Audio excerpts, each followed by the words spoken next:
Alors nous sommes devant le buste du professeur Alexandre Lacassagne qui intéresse beaucoup l'université Lyon 1 parce que d'une part il est le créateur du musée d'histoire de la médecine et de la pharmacie et d'autre part qu'il est parmi les premiers professeurs de la faculté mixte de médecine et de pharmacie, nommé professeur de médecine légale en 1880.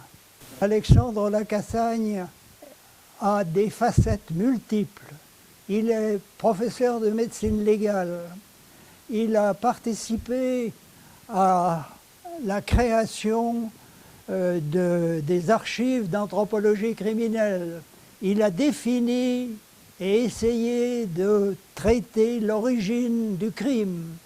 Il enseigne la médecine légale et il a participé à la plupart des grandes enquêtes et des grandes expertises du XIXe siècle, comme l'histoire de la Malagouffée ou la recherche, l'identification du cadavre du professeur Jaboulet. Mais à côté de cet homme ténor de la médecine légale, il y a de nombreuses facettes. Il y a le citoyen avec la création d'une morgue à Lyon.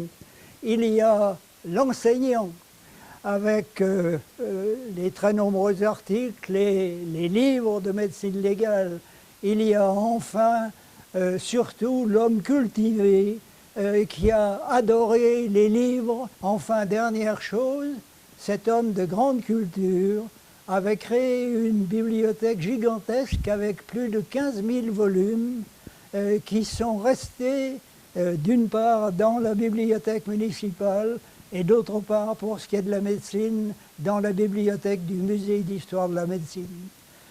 C'est ça, ce double titre d'enseignant, de médecin légiste et d'homme cultivé qu'il faut honorer la mémoire du professeur Alexandre Lacassagne, créateur du musée d'histoire de la médecine et de la pharmacie.